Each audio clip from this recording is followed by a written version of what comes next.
Bonjour, je suis Guillaume, bienvenue sur ma chaîne La Chambre Noire de Goupil pour une nouvelle vidéo. J'espère que tu vas bien et bienvenue dans cette vidéo de présentation du S1 II, S1 IIe et une petite comparaison avec le S5 IIX. J'essaierai d'aller assez vite, mais c'est vraiment une vidéo pour aller voir ces caractéristiques que tu pourrais pas forcément voir dans un test. Donc, du coup, moi, j'aurai un test sur le S1 Mark II, mais pas tout de suite.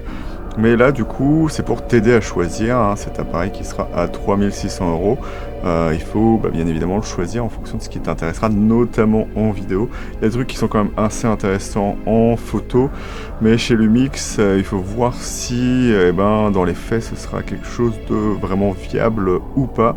Ça a toujours été beaucoup plus intéressant à Lumix en vidéo qu'en photo, notamment par exemple le S5 IIX qui me filme. Mais il y a quand même quelques petits trucs intéressants qu'on a voulu voir dans les caractéristiques en photo. Donc je arrive ici sur la page du S1 II qui est arrivée aujourd'hui. Elle n'était pas au lancement du S1 II, donc ça on a un petit peu énervé certains qui voulaient juste parler du boîtier. Donc moi j'ai attendu, puisque je travaillais hier, de pouvoir faire ceci. Et donc voilà, on est sur le S1 Mark II. Donc du coup on va un petit peu passer sur la page, voir un petit peu ce qu'ils disent, même si on ira plus particulièrement dans les caractéristiques techniques. Donc vidéo dynamique, photo plus nette et détaillée, parce que encore une fois il n'y a pas de filtre passe-bas, à toi de savoir si c'est intéressant ou pas. D'après le test de CVP, il n'y a pas trop d'influence des infrarouges dans l'image, donc voilà, ils ont bien fait quand même leur filtre de couleur malgré tout, mais ça donnera des images un peu très piquées. Ce que moi je trouve intéressant avec ces capteurs, c'est qu'avec certaines anamorphiques, optiques anamorphiques qui vont avoir un peu trop de douceur, et ça aide un peu. Malheureusement du coup ce sera un capteur qui aura du moiré, donc si tu as des optiques très précises, ça peut apparaître. Et puis voilà. Hop, très large plage dynamique, donc ça c'est un peu du commerce, voilà, du marketing, on va dire ça comme ça. Donc il y a des vidéos, vous pouvez voir, il y a des petites photos. Voilà, nouveau capteur, donc semi-empilé, dont Lumix dit, ouais, on est les premiers à l'utiliser. Je pense qu'il joue sur le fait qu'il l'utilise d'une certaine façon, mais ça a l'air quand même d'être le capteur Sony qui a été acheté par Nikon pour faire son Z6 III. Sauf qu'ici, il sera exploité de manière différente. Moi, je dirais de manière meilleure, mais suivant mes besoins. Et puis voilà. Donc on voit qu'il y a certaines petites résolutions intéressantes, mais on verra ça juste après. Hop, on va aller un petit peu plus vite. Donc la stabilisation Lumix, c'est d'ailleurs un des gros intérêts moi que j'ai pour Lumix, c'est sa stabilisation. L'autofocus n'est pas forcément très bon en basse lumière, mais ce qui est bien, c'est qu'il s'arrête de faire la mise au point s'il y a des problèmes, au moins avec mes optiques EF, parce que moi j'utilise mon... vous allez vous dire... si vous me connaissez, que j'ai un R5 Mark II et une C80, mais j'aime bien aussi ce que fait Lumix vis-à-vis de l'Open Gate. Et pareil, ce qui est assez intéressant, c'est que les Lumix sont assez conciliants avec des optiques qui ne sont pas de chez eux. Donc moi, comme j'utilise principalement des EF, je les utilise à la fois sur mes Canon et sur mon Lumix S5 Mark II X. Capteur de 24 minutes, donc on a 70 images par seconde. On verra un petit peu le détail de ça, parce qu'il y a des petits astérix ici, faire étoile.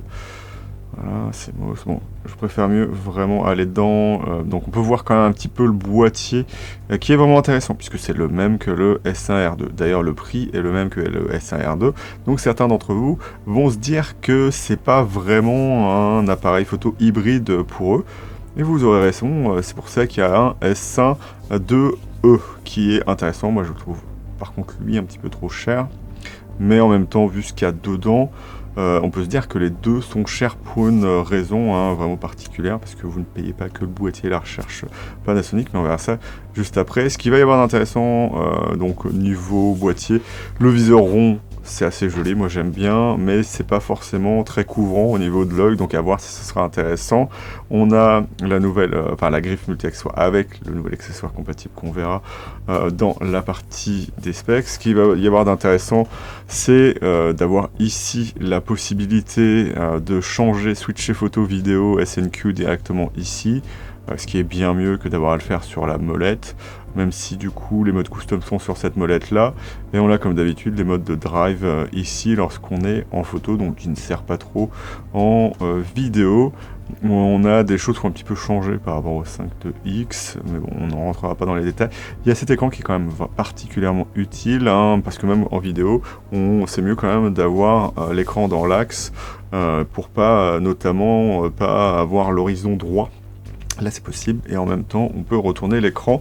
Donc oui, Panasonic était le premier à faire ça, et du coup, et ben maintenant Sony aussi le fait, mais voilà, c'est bien de voir ça sur la gamme S, puisque le premier boîtier à faire ça chez Lumix en S, c'était le S1R Mark II. Il y a quelques trucs intéressants, bouton d'enregistrement devant, des lampes Tali un petit peu partout, voilà. Le boîtier sera assez intéressant de ce côté-là, et puis la molette ici qui est un petit peu plus rentrée, l'histoire de ne pas bouger ça avec inadvertance, voilà. Avec le nouveau viseur OLED qui est pareil que sur le S1R2 et qui sera aussi pareil sur le S1-2E. Donc un intérêt qui peut être quand même là sur ce boîtier. Par contre, l'écran arrière aura la même définition en point que le S5.2X. Alors peut-être que lui a été changé pour avoir un petit peu plus de précision, mais je pourrais pas vous dire ça. Ils auraient pu un petit peu augmenter ça, mais c'est pas dans les plus faibles, c'est juste que la perception de détail n'est pas forcément très facile à voir sur un écran comme ça. Du coup, le boîtier est aussi en magnésium, c'est une des qualités des Lumix. Alors je dis pas que ça rend le boîtier plus résistant, je dis juste qu'il y a une impression de qualité qui se détache de ces petits boîtiers qui étaient pas chers à la base, hein, vu que c'est à peu près la même architecture que le S5.2. Et puis voilà. Hop, donc on a la température qui va jusqu'à 40 degrés, ce qui est une mesure que les autres fabricants n'utilisent pas. Et voilà, mais c'est aussi dû au ventilateur qu'on a dans la tête du boîtier, donc qui est un faux prisme au final. Hop, on a aussi, donc on va plus pas aller vite, on a aussi apparemment pour la première fois la même chose que Sony a fait en premier et Canon après, d'avoir des emballages plus écologiques. Donc si tu es intéressé par ça et si ça te fait te poser des questions, et ben sache que ce sera plus écologique qu'avant. On a l'application Lumix Flow en plus de l'application Lumix Lab. Lumix Flow qui me semble a été lancé avec le S1R2, et donc on aura ça plus Lumix Lab, donc plein de possibilités et plein de contrôles sur la caméra, mais apparemment le logiciel Sony que j'ai déjà testé est mieux. Ce qui est bien, c'est que tu peux monitorer directement de loin sur le logiciel Sony, même si tu n'as pas le nombre d'images par seconde, tu as un peu de latence, tu peux quand même voir ton cadrage quand tu n'es pas devant la caméra. Hop, et donc on va passer directement aux caractéristiques techniques. Donc, on a, d'ailleurs je l'ai pas mis vraiment au bon endroit, l'appareil photo, je vais juste le déplacer un petit peu, parce que là il est un peu trop... parce que sinon je verrai rien du tout. Voilà. Je vais pas bien placer par contre. Yep. Voilà, c'est un petit peu mieux, donc même si je vois quand même partiellement mon appareil photo. Donc on va avoir un nouveau capteur semi-empilé avec 15 diaphes de dynamique. Bon, ça c'est des specs un peu qu'on retrouve après, donc on va aller ici. Donc mono-objectif normal à monture L qui fait partie de la L-mount comme Leica et Sigma. Donc si tu veux changer de boîtier, tu peux passer à Sigma ou Leica. Leica c'est peut-être un petit peu cher et c'est pas forcément plus performant que Panasonic. Donc on a un CMOS bien évidemment de 35 mm, donc plein format avec des capacités qui sont intéressantes puisque jamais vu sur du plein format, on verra ça juste après. Un nouveau capteur de 26,6 millions de pixels pour en faire 24, donc toujours le 5952 de pixels de large pour son 6K. Comme on a un système anti-poussière, on a un filtre de couleur primaire, mais comme je vous l'ai dit, on n'a toujours pas de filtre passe-bas, et c'est un petit peu dommage. On aura aussi un volet qui permettra de protéger le capteur, à voir si ça aide, et si l'appareil photo arrive sans avoir de poussière sur le capteur, ce qui était déjà arrivé, ce qui m'était arrivé, ce qui était déjà arrivé à d'autres personnes.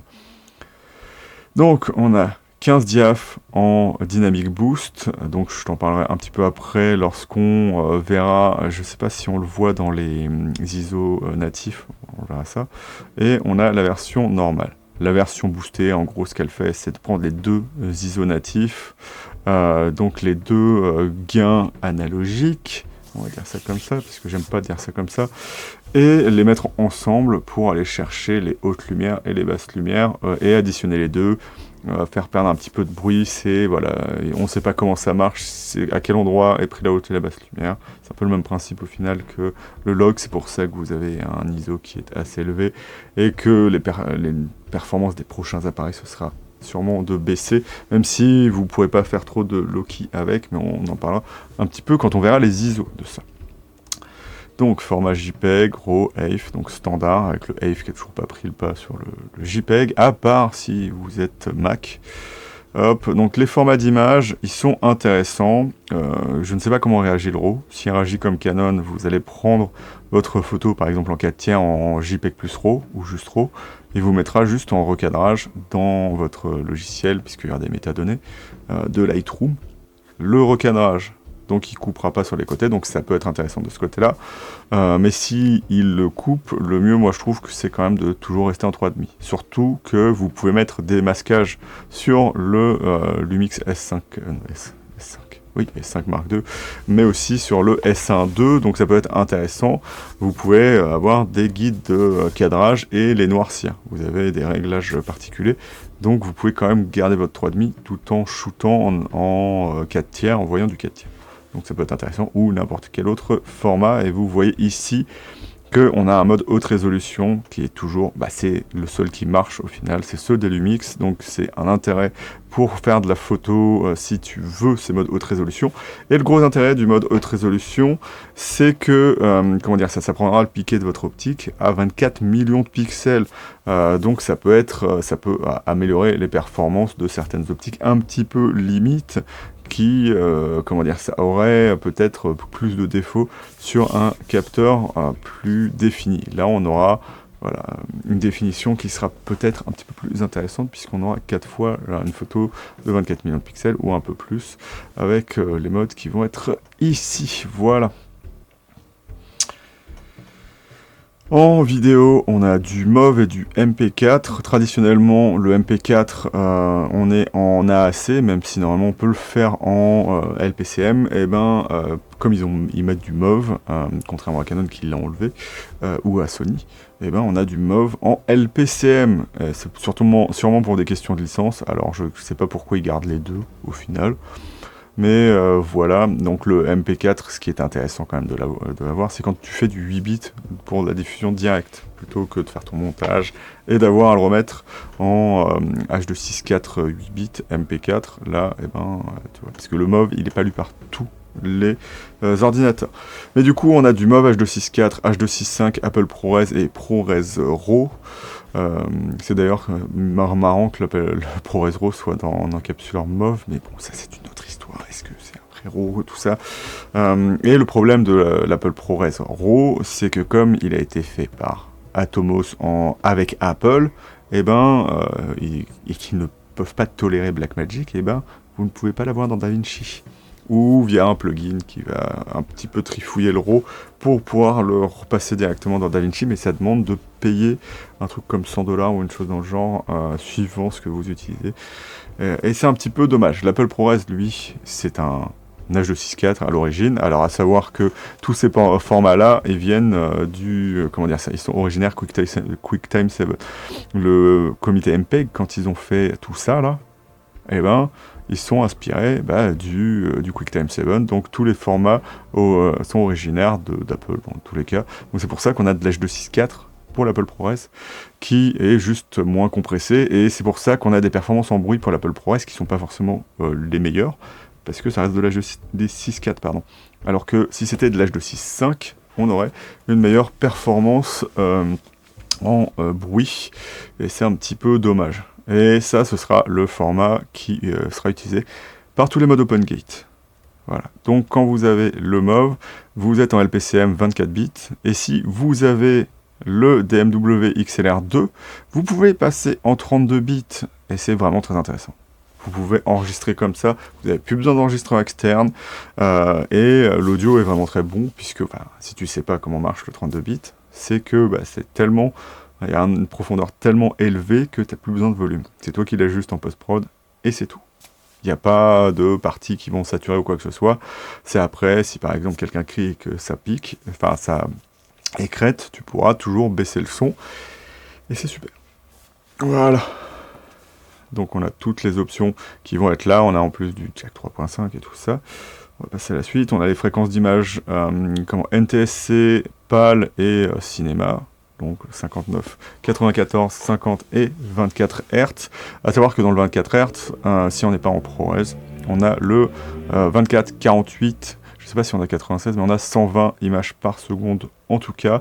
Et en ProRes, on n'a pas le 48, parce que je pense qu'ils n'ont jamais fait ce qu'il fallait pour pouvoir l'avoir dans leur fréquence d'image, et que je pense que Lumix n'était pas prêt à payer plus cher pour qu'ils le créent pour eux. Voilà.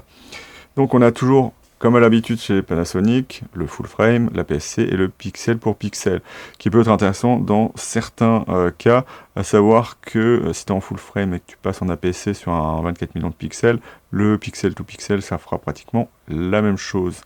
Mais par contre, si tu fais du 1080p, ça donnera un crop totalement différent, vu que c'est dû à la définition. On pourra avoir le Harilog C3 via une mise à jour qui apparemment coûte 200 €, et qui est à paraître et qui sera rétroactif sur le S1R2. Donc le S1R2 pour l'avoir, le S12 et le S12E.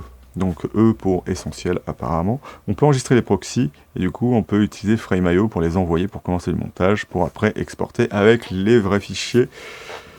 Et donc c'est quand même quelque chose d'assez intéressant. Voilà, donc du coup on a les formats ici en NTSC, donc le 6K on l'a en 30 et 23,98. Il y a une chose assez intéressante, parce que ce capteur, il a au final, je sais pas si c'est parce qu'il a un peu moins de pixels que celui d'avant, mais ils ont réussi la performance sur le S52E d'avoir du 6K 17/9, alors qu'ici on l'a que en 5,8. Et ce que je trouvais bizarre, et c'est la même chose sur les S52X, c'est qu'il y a plus de pixels dans du 16/9 là-dedans que dans du 17. Normalement, si tu as une caméra cinéma par exemple, on va recropper, ce que fait Canon d'ailleurs, il recroppe dans le 17/9 pour faire le 16/9, ce qui fait que le 16/9 n'est jamais du vrai plein format, plus du 94%. Ici, c'est un peu étrange parce que c'est rogné sur les bords quand tu fais du 17/9, alors que il y a plus de définition sur du 16/9. Du coup, lorsqu'on est sur du 6K de 40, et c'est l'intérêt, un des intérêts du S1-2E par rapport au S5-2X, c'est qu'on peut faire le 240 en 60 images par seconde. On l'a forcément ici aussi lorsqu'on est sur le S1-2, et donc c'est quelque chose qui sera intéressant si tu veux le S1-2E. Toi par exemple, voilà, donc on a tout ça donc en 60 images par seconde, et du coup pour pallier au fait qu'on n'ait pas d'open gate en 60 images par seconde, il y a un mode oversamplé, donc qui prend quand même le 6K, qui l'abaisse à 5,1K, donc 5000 pixels, 5088 ici, et on peut du coup avoir le 59,94. Donc bien évidemment vous avez toujours bien vu, lu pendant que je parlais certainement, que c'est toujours du 420 long up 10 bits. Alors si tu sais pas, donc toujours les profondeurs de couleur comme ça, ou l'échantillonnage surtout, le 420, ça c'est la profondeur, tu te dis tu te dis plus c'est élevé, mieux c'est. Mais est-ce que tu sais pourquoi? Là c'est l'information de luminance, normalement ça devrait être 4420, donc si c'est en gros tu fais un tableau de 2 lignes de 4, et donc tu as toute l'information de luminance, parce que les yeux sont plus sensibles à ça. Mais on a découvert que pour, privilégier la bande passante, du temps où il y avait des télévisions, on pouvait enlever des couleurs, ou faire un échantillonnage sur, une version plus large. Donc ça veut dire que là, en couleur, sur la première ligne on en a que 2, et sur la deuxième on en a 0. Et qu'est-ce qu'on fait? Du coup, ça veut dire que pour un photosite ou un pixel, les informations de couleur, ce sera la même pour 4 pixels à chaque fois, ou photosite. Donc c'est ça que ça veut dire. Comme on n'a que 2 endroits qui sont remplis, le reste sera rempli par la même couleur qui est adjacente, enfin qui est juste là. Et donc c'est pour ça que lorsqu'on veut faire du fond vert, c'est des fois un petit peu compliqué, parce que des fois c'est un petit peu aléatoire les couleurs qui vont être là ou pas là. Donc ça donne une définition un petit peu moins précise. Si un pixel sur 4 définit vraiment la couleur que vous voyez, il peut y avoir des variations, surtout que, en gros, comme on compresse encore plus, il y a certaines couleurs qui ne sont pas là. C'est un capteur, enfin c'est une lecture en CB, c'est YCBCR. Et donc, ça veut dire que les verts sont retranscrits après par une formule, une équation mathématique qui se base sur les autres couleurs. Donc, encore une fois, le 4-2-0, ça fait que les verts sont moins précis aussi lorsque vous êtes dans ce format-là. Donc, voilà. Mais au moins, vous pouvez enregistrer sur des processeurs modernes qui n'ont toujours pas assez évolué pour pouvoir faire des choses plus intéressantes. Et de toute façon, vous voyez des films tout le temps en 4.2.0, donc ça n'a pas toujours eu l'air de vous déranger. Voilà. Donc on a aussi un mode 4,8K, donc c'est la première fois qu'on a un mode 4 tiers qui est intéressant. Je voulais vous dire, mais à quoi ça sert d'avoir du 4 tiers? On a déjà l'open gate. Bah, tu peux directement couper sur les côtés. Je suis d'accord. Mais par exemple, si tu veux faire de l'anamorphique en 1.5 ou quoi que ce soit, et ben, si tu veux avoir un écran qui ressemble pas à une petite bande, même si tu recropes, et que tu dois mettre un cadre au final pour définir ton format, là, tu peux directement visionner ton format comme il faut et tu auras, bien évidemment, des fichiers qui sont plus petits aussi. Donc moi, ça m'intéresse beaucoup d'avoir 4,8K en 4 tiers. Et c'est vraiment plutôt très très bien. Au final, en C4K 17 neuvième, on va pouvoir avoir le 119,88 images par seconde. Et les petits filous vont vous dire que c'est du plein format, mais au-delà d'un certain crop, on peut dire que c'est du plein format. Même si c'est croppé. Normalement, c'est 1,24. Après, suivant les testeurs, ça varie, mais ce serait autour de 1.24. Donc c'est pas vraiment du plein format, mais on va l'avoir dans un mode quand même. Donc encore une fois, on est sur du 4.2.0 10 bits en long hop. Donc on a aussi le 96 images par seconde, ce dont je te parlais la dernière fois, voir s'il y est en mode cinéma. Donc il est là ici, puisque c'est encore un multiple avec 48. Donc ça te permet d'avoir un nombre d'images par seconde qui correspond à un multiple de 23,98 pour que ça se voit pas trop directement lorsque tu filmes. Par exemple, tu peux filmer en 96 et remettre en 23, il n'y aura pas de chevauchement d'images. En fait, toutes les images, par exemple, si tu es en 48 images par seconde, eh ben, c'est 2 pour 1. Donc, et en 96, c'est 4. Donc il y a moins de problèmes, sachant juste que la différence, c'est bien évidemment si tu es en obturator à 180 degrés, le flou de mouvement sera quand même toujours un petit peu différent. Mais on a ces options-là qui ne sont présentes sur aucun autre boîtier. Donc si tu veux vraiment un truc avec des grosses options où tu veux pouvoir filmer du ralenti mais pas forcément ralentir, eh ben c'est le boîtier pour toi. Parce qu'il gère vraiment ça très très bien. Sachant que normalement le 120 images par seconde, il est là pour être géré comme le 30 et le 60 images par seconde. Ouais, comme ça un multiple. Bon, tout est un multiple, mais c'est des multiples d'entiers, donc c'est beaucoup plus simple au final. D'ailleurs, j'ai jamais compris pourquoi on privilégiait, 120, 60, alors que le format de base c'est 24 images par seconde. Voilà. En NTSC, bien évidemment. Donc voilà, le CS4K, c'est le 240. Alors, je n'ai pas dit ce que c'était. Si tu me dis qu'est-ce que c'est le 240, c'est le format CinemaScope. C'est basiquement, si tu prends du format 6.5 et que tu fais de l'anamorphique x2, ça te donne ce ratio-là, le 240 ou 239. Et puis voilà, apparemment ce serait plus du 237, mais ce que ça permet de faire, c'est de lire moins de lignes pour l'appareil. Donc ça lui permet d'achever le 120 images par seconde en plein format. Et pour le S1, 2E, ça permet le 60 images par seconde. Donc toujours en 4.2.0 10 bits, mais là on est vraiment en plein format. On a toute la largeur, même si on en a moins en hauteur. Donc si tu veux vraiment avoir de l'homogénéité, il faudra t'habituer à utiliser ça si tu veux du plein format. Sinon il faudra t'habituer à avoir un petit peu de crop et pas forcément la meilleure qualité. Il faudra que je vois laquelle des qualités est meilleure. Apparemment l'APS-C est meilleur que les autres, mais ça reste du coup de l'APS-C. On a le 16 neuvième bien évidemment, avec encore une fois un crop. Hop, le Full HD avec 240 images par seconde. Apparemment on n'aurait pas l'autofocus, ce qui est étonnant, on va voir si c'est vraiment vrai. Et cette fois, on peut avoir à la fois le long up et le all intra. Donc vous pouvez voir tout ce qu'il y a ici dans ces formats standards, avec des mégabits par seconde qui ne sont pas si fous que ça, sachant que jusqu'à 600 vous pouvez utiliser votre SD si elle est V90. À savoir que si tu achètes ce boîtier, le S1-2E, si tu prends une V90 128 Go, ouais, et ben ça te coûtera le même prix que les moins chers des CF Express de type B, à savoir les Angelbird AV Pro SE que j'utilise, que certains trouvent pas forcément terrible, moi je les trouve très très bien. Et puis voilà. Hop, donc on est maintenant en 4K, ouais, enfin à 4,8K, donc en 4 tiers. Et donc on est en long up puisque ça reste un mode open gate. Donc maintenant on passe en APS-C en 3,3K. Maintenant comme on est en APS-C, on peut avoir pas du all intra en 120, on peut avoir du all intra en 800 mégabits en 60 images par seconde. Et donc on a tout ce qu'on retrouvait avant, donc on a quand même pas mal d'options. Je vous préviens, si vous n'avez jamais utilisé un Lumix, et ben tout est affiché dans le même menu. Voilà. Donc c'est un petit peu compliqué. Alors après, il y a un onglet de recherche où tu peux vraiment faire ta tambouille et un onglet qui te permettra de choisir tes fréquences et définitions préférées. Ce qui peut être intéressant au final, mais c'est pas comme sur un Canon où tu choisis ta résolution et on te donne tout ce qu'il y a et c'est beaucoup plus facile à lire. Là, c'est quand même assez compliqué, je l'admets volontiers. Hop.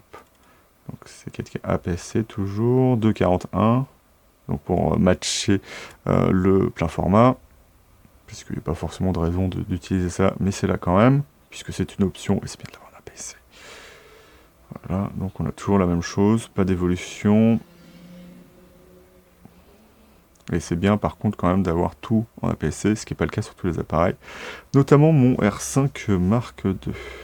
Donc ici on passe en PAL. Donc tu peux voir 25, 50, 25. Là on aura 100 à la place, bien évidemment. Hop, toujours en long up. Hop, donc encore une fois, les mêmes restrictions qu'on a vues avant. Je vais te laisser un petit peu voir ce qu'il y a ici. J'essaye de pas trop louper puisque j'ai déjà fait cette vidéo, mais il y a des trucs que j'avais un petit peu manqué. Donc 4,8K, voilà comme d'hab. Hop, donc c'est pareil. CS4K. Hop, Full HD. Et donc voilà, on passe au 24 Hz, donc on a 24 images par seconde lorsqu'on est en 6K.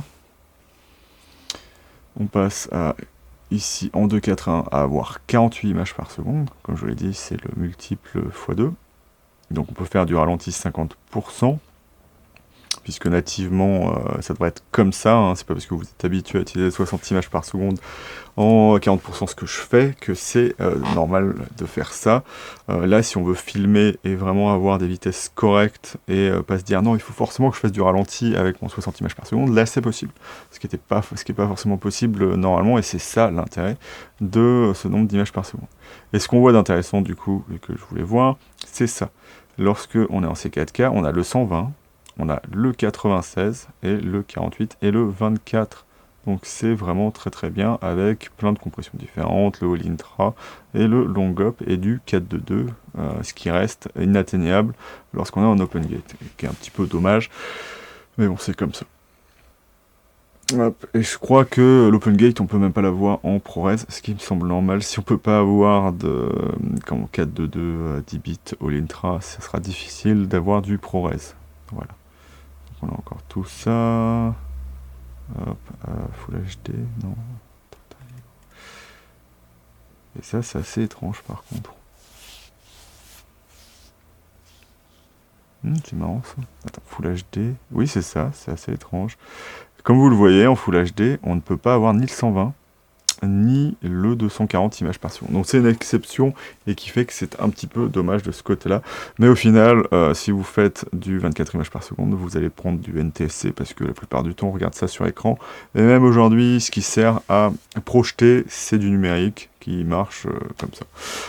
Donc voilà, on se retrouve à un moment donné toujours à le convertir en 23 976, pardon.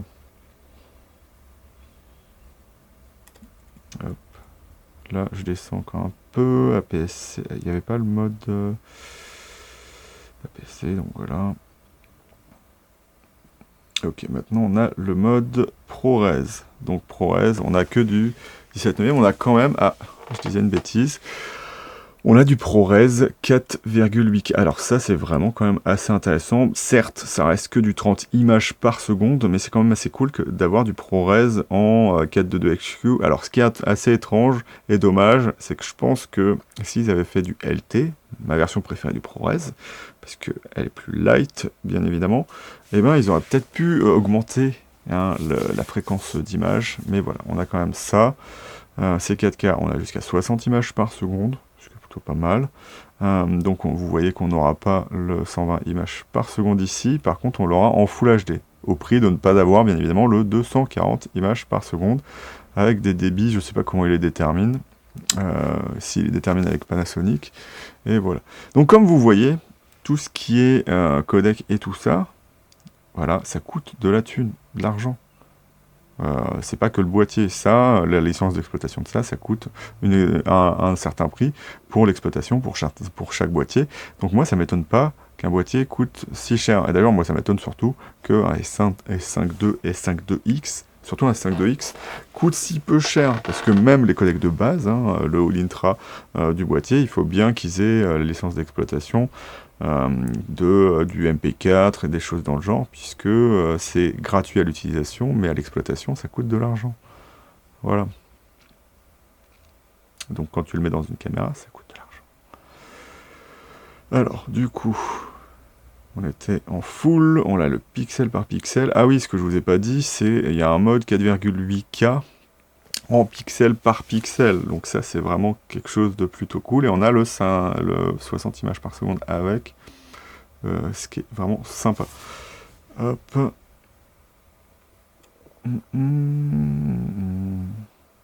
l'a en 3,3K aussi. CS4K. Ce qui est dommage, c'est qu'on a le CS4K, mais c'est pas forcément très utile du coup, comme on n'a pas les 120 images par seconde. 5,8K, donc on a tout. On est passé en 50 Hz, oui, bien évidemment. Tac, tac, tac, ProRes. Bon, je vais vous laisser un petit peu voir ça. Il n'y a rien de groundbreaking. Ah, on a Full HD 120. Et donc le lent et rapide, donc on l'a en 30 images par seconde lorsqu'on est en 6K. Donc c'est normal, puisque ça ne peut pas dépasser les fréquences d'image qu'on a en vitesse normale. Mais on peut faire de l'hyperlapse avec. Donc à savoir prendre une image toutes les minutes par exemple. Ce qui est le minimum, et le remettre dans son 30 ou son 23,98, 976 images par seconde. Puis voilà, donc c'est assez intéressant. On va voir ça. Par contre, en 5,1K, on peut pas l'avoir au-delà de 29,97. Je sais pas pourquoi chez Panasonic, ça demande quand même plus de ressources qu'ailleurs. Bon, ce qui se trouve intéressant quand même, puisque j'adore faire ça. On l'a quand même en plein format. Par contre, en CS4K, on a quand même les 60 images par seconde. En Full HD, on n'a pas plus de 60 images par seconde, ok. Donc voilà, c'est un petit peu plus particulier lorsqu'on est là-dedans. Et donc on peut aussi faire du ralenti avec ça. Vous voyez, sortie maximale, c'est IPS. Donc vous réglez ça, et ça vous fera un ralenti en fonction de votre 60 images par seconde.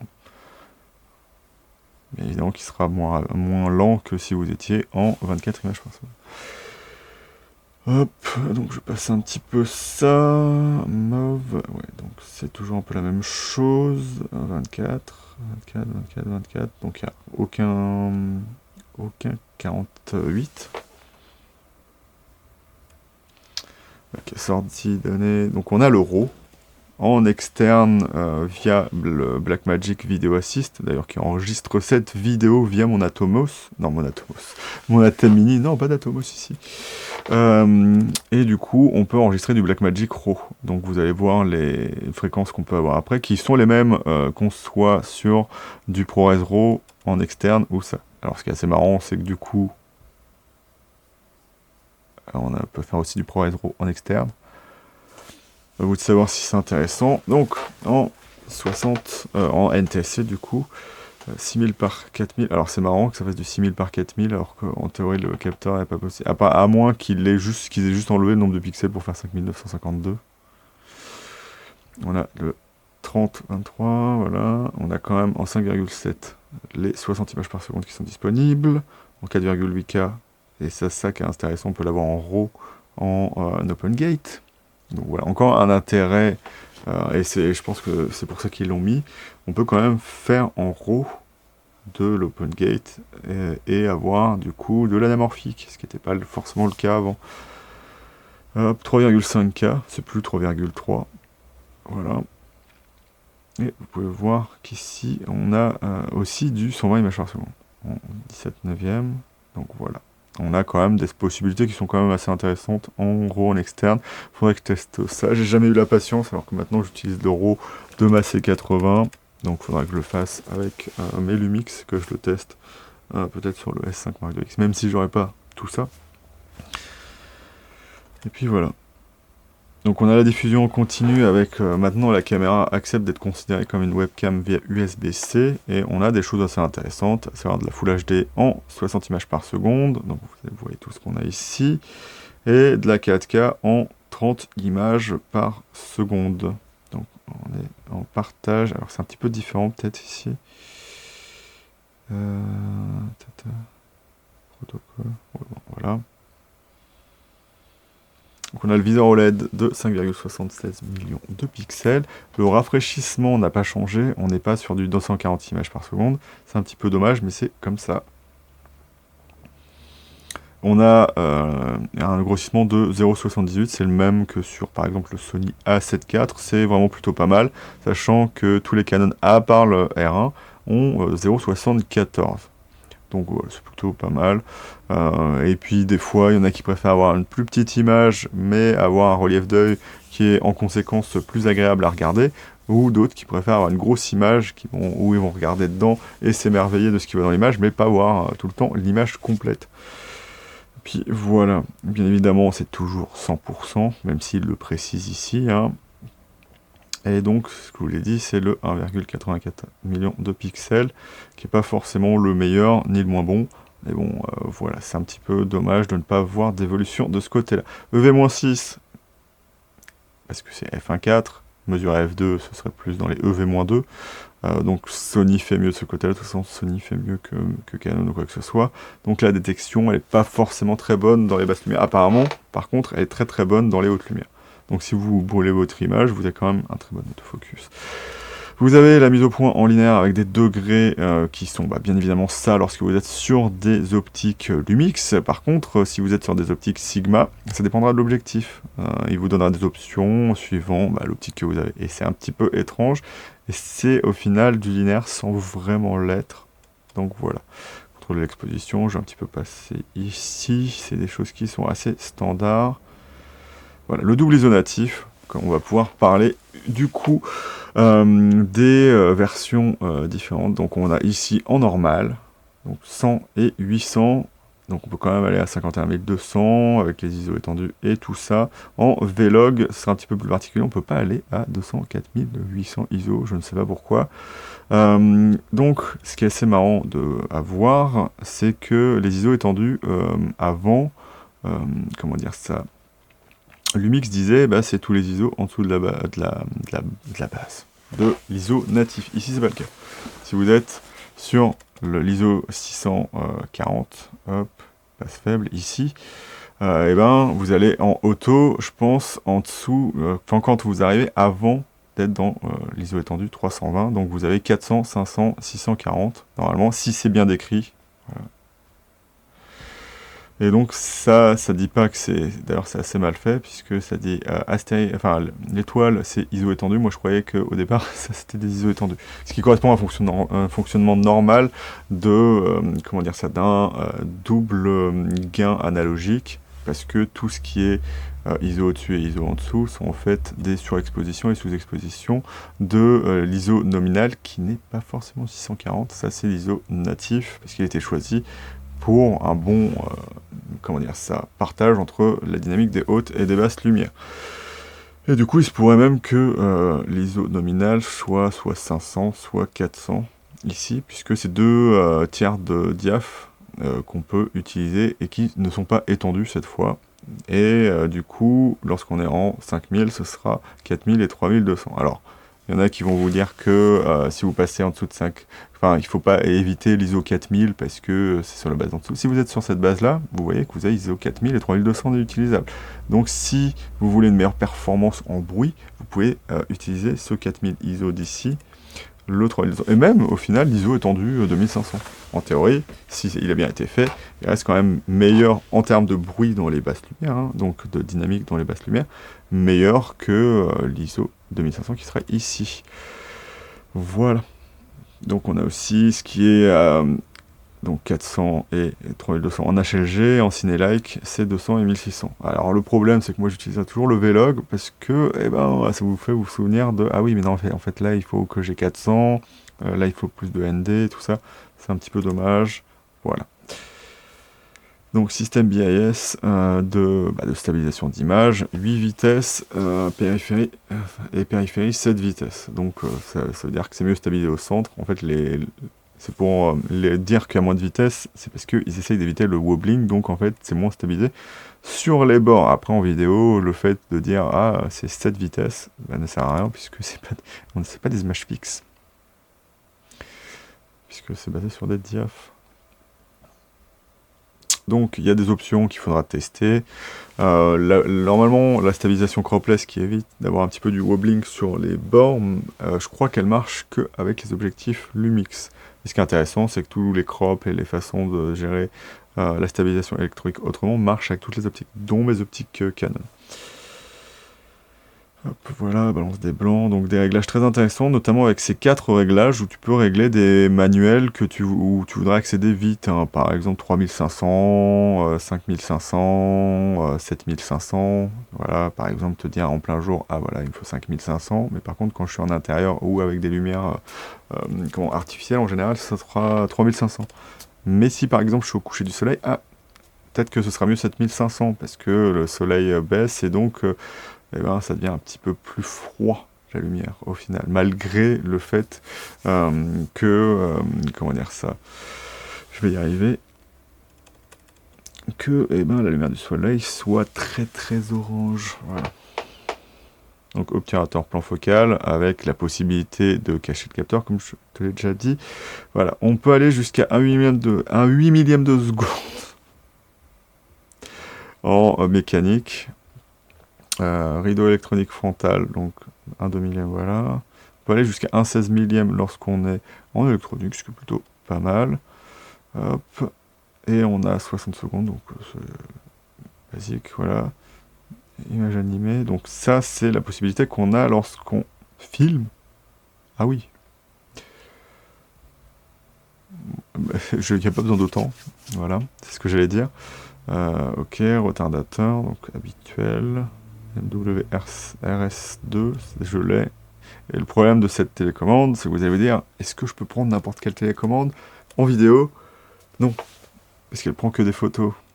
Il faut un bouton vidéo qui est juste spécialement Lumix. Donc il doit envoyer un signe électrique différent pour prendre des photos et pour prendre des vidéos. Ce que je trouve un peu dommage, puisque la télécommande n'est pas donnée, elle fait 100 ou 125 €. Voilà, donc la Rafale en obturateur mécanique, on sera maximum à 10 images par seconde, donc c'est une performance honorable mais pas folle non plus, hein. Après, maintenant l'obturateur mécanique ça devient une technologie du passé, on va dire ça comme ça. Et comme vous voyez, on vous dit 70 images par seconde, mais si vous voulez priorité à l'image, donc 14 bits, il faudra passer en 60 images par seconde. Et vous avez ici tout ce qui est disponible, pré-Rafale et tout, et les images dans des obturations plus lentes en termes de Rafale. Voilà. Donc, groupe JPEG. Alors, le problème, c'est que si vous tapez le buffer, vous avez plus d'images et vous pouvez plus prendre de photos, donc ça vous demandera de faire vraiment attention à ce que vous faites lorsque vous prenez des photos.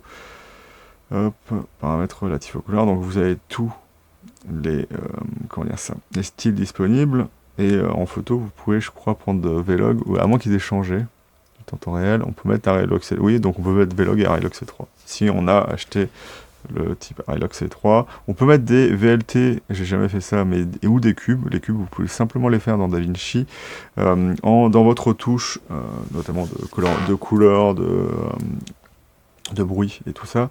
Vous cliquez, une fois que vous avez fait vos réglages, vous cliquez, vous faites un clic droit sur votre rush, qui va s'afficher les uns après les autres, et du coup vous pouvez créer une lutte. Moi je vous conseille de faire de la grid 65 puisque c'est la plus grosse qualité, même si ça vous demandera plus de place. Hop, donc on a de l'obturateur, donc on a obturateur ISO, angle ISO et durée d'obturateur en décibels. Pourquoi on n'a pas décibels plus angle eh ben je sais pas, mais c'est toujours comme ça. Donc ça c'est, je vous dis que ne touchez pas à ça. Hop, SMPTE, ouais. Les D-Squeeze sont déjà assez bien fournis. J'essaie d'aller vite quand même si la vidéo commence à prendre du temps. HDMI de type A, donc pareil que sur tous les UMX depuis le S5 II. Voilà, lecture, microphone intégré, oui, 3.5. La télécommande, c'est du 2.5. Voilà. TC, donc voilà. Donc timecode, data, drop, synchronisation via du Bluetooth. Donc on peut utiliser des, comment dire ça, des machines qui transmettent le timecode ou qui le lit via Bluetooth. Hop, ventilateur, on a les modes de ventilateur. Donc moi je mets auto 2 je crois en général. Voilà, donc l'alimentation, on a toujours la BLK22 qui marche mieux apparemment que sur le SAR2, donc il faudra que je teste ça. Mais apparemment on est sur une autonomie qui est meilleure que le SAR2 et on n'a pas, à ma connaissance, de, comment dire ça, d'impossibilité d'utiliser le boîtier avec la batterie, enfin les options du boîtier avec la batterie, ce qui est le cas avec le SAR2. Il y a certains types d'enregistrements qui ne sont pas possibles sans avoir une alimentation externe, voilà. Et c'est un petit peu le truc dommage si vous aimez enregistrer sur USB SSD, ce qui n'est pas obligatoire sur ces boîtiers-là, vu qu'on a la CF Express de type B. Hop, environnement, de fonctionnement, donc on a voilà l'Umix Lab, l'Umix Flow, l'Umix Tether aussi, tac tac tac, et on a tous les points qui sont abordés ici, en plus, et voilà. Donc le S1 II, moi je trouve que c'est un boîtier qui en fait beaucoup, surtout en vidéo, comment dire ça, il a beaucoup à prouver je trouve en photo comme tous les Lumix, mais peut-être que ce sera bon, on sait jamais, mais si j'achète ce boîtier, ce sera pas pour la photo, je veux pouvoir prendre des photos et j'admettrai si je suis étonné par ses capacités en photo, bien évidemment je testerai ça, mais ça n'a jamais été le point fort, par exemple du S5 Mark II X, qui a été le premier boîtier où j'ai adoré ce que le boîtier faisait en, comment dire ça, en vidéo, mais pas du tout en photo. Et je trouve ça pas très agréable au final. Donc maintenant on va passer au S1 de E. Donc je vais revenir en haut et on va regarder plus les caractéristiques très rapidement. Il faut que j'aille vite pour pouvoir un petit peu comparer ça et que la vidéo ne dure pas 3 heures. Donc voilà, on a un capteur qui est différent, qui a un total de 25,3. Pourtant, on a un petit peu plus de pixels, à moins que ce soit moi qui me trompe. Là, ça se trouve, je me trompe au final. C'est celui-là qu'on a moins. On n'a pas de mode de boost. Sur celui-là, donc on n'aura pas ce type DGO qu'on aurait à peu près sur le S1 II, donc faut voir si c'est vraiment ça au final. Si c'est ça, c'est vraiment quelque chose de très intéressant. Je dis pas le contraire, mais voilà, là il marche sur 14 diaph de dynamique, un peu comme le S1 II, sauf qu'il a un ISO natif supérieur qui est plus élevé, je parle du S1 II, et donc on a à peu près la même chose ici, la définition est à peu près équivalente, donc on peut voir un petit peu ça comme ça, on aura les mêmes types d'enregistrement, et c'est ça qui est bien avec le S1 IIe, certes il est un peu cher, moi je trouve qu'à 2749 € c'est un peu cher, on aura quand même la possibilité d'avoir le Hilux C3, c'est intéressant, et le 32 bits flottante, donc ça peut être un gros intérêt par rapport au S5 Mark II X de ce côté-là. Il a toutes les évolutions modernes de l'Umix, le même boîtier que le S1 II, donc avec toutes les qualités que je t'ai énoncées avant au début. Et on a tout ça ici, hop, toutes les mêmes fréquences. Voilà, Hilux C3.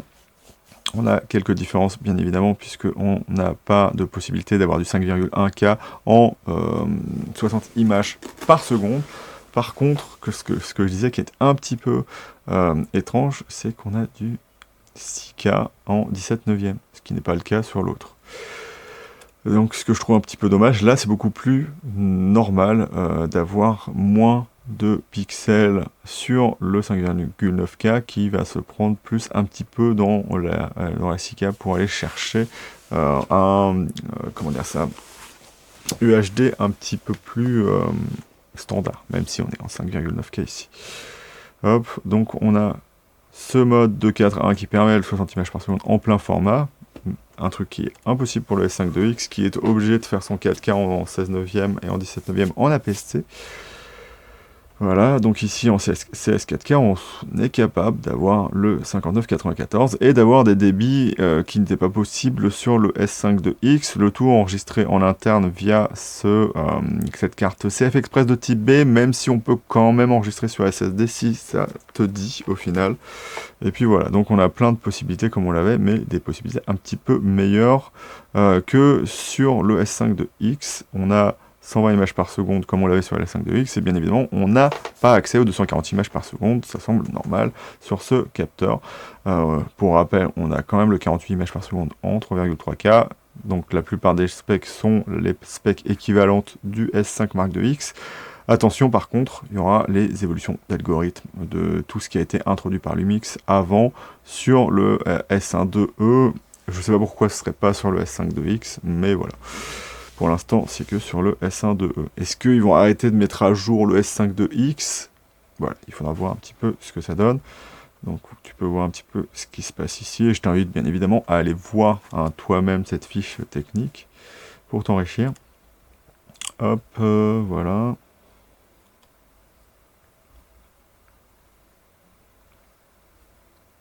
Donc voilà, NTSC, on a toujours les mêmes possibilités. Attends, c'était...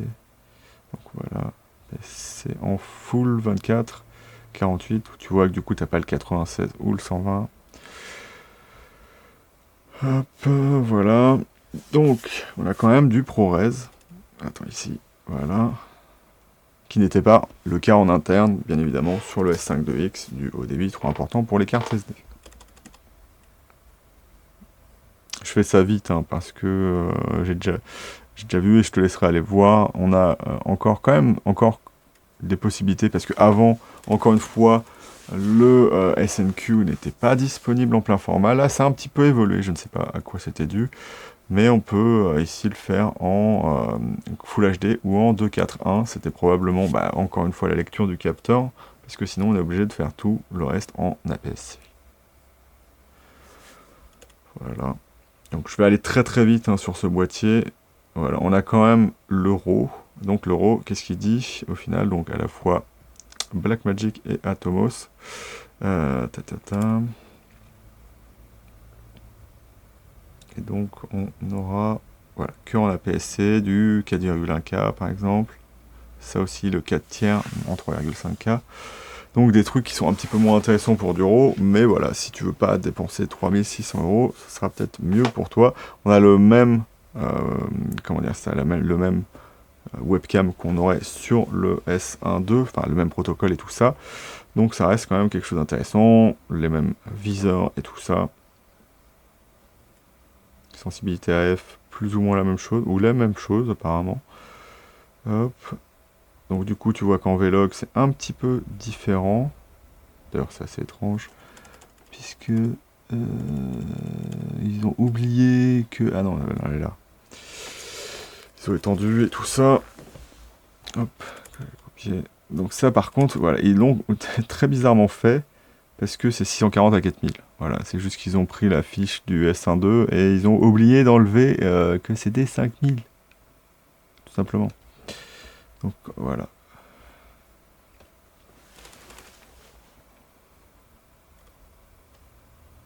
Donc en termes de vitesse, on se limite à 30 images par seconde du coup. Normal, puisque c'est l'ancien capteur.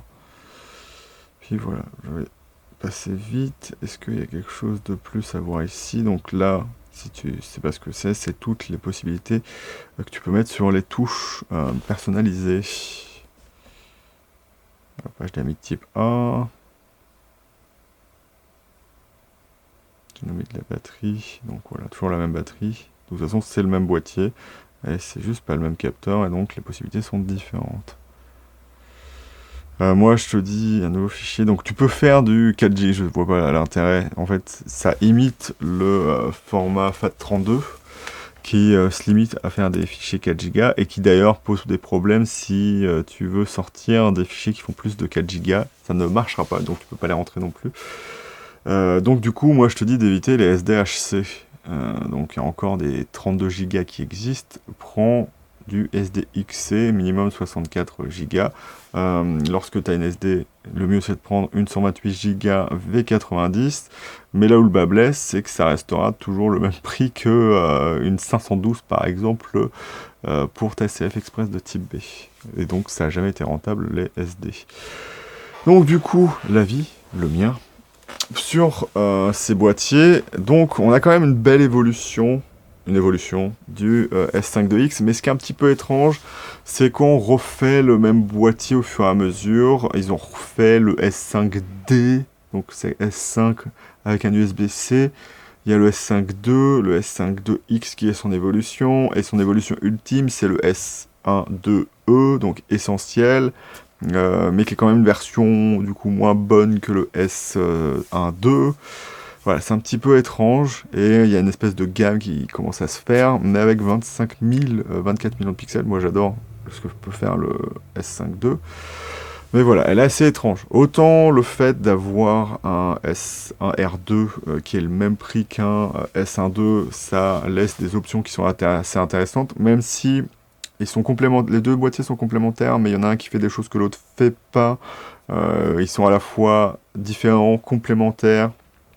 Voilà, on pourra avoir de l'OpenGate en 8K sur le S1R Mark II, mais lui, le S1-2 est beaucoup moins contraignant de tous les côtés que le S1R2, et il n'y a pas de boîtier qui fasse au final de la meilleure 120 images par seconde que le S1-2, chez Lumix du moins, ce qui est dommage du coup, ça veut dire que le meilleur pour faire de la 120 images par seconde, ça reste la FX3/A7S3, la version un petit peu plus petite, la ZV1, ouais c'est ça.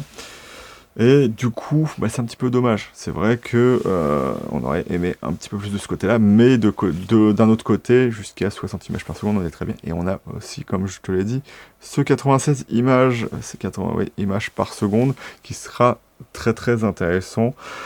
Donc voilà, il y a plein de choses à explorer sur ce boîtier, bah voilà, c'est un peu, comment dire, ça va être à la fin, bien évidemment, de cette vidéo. Mais voilà, n'hésite pas à me dire quand tu vois le S1-2E, parce que moi j'ai un petit peu du mal à voir vraiment. Il est intéressant, mais il reste quand même assez cher, parce que pour le prix d'un S1-2E, t'as quand même un Z6 III qui est plutôt pas mal. Alors il a quand même pas mal de défauts par rapport au S1-2, notamment en termes de colorimétrie. En haut ISO, c'est pas forcément la meilleure cam. Il y a plus de bruit sur le Nikon, la dynamique est moins bonne aussi.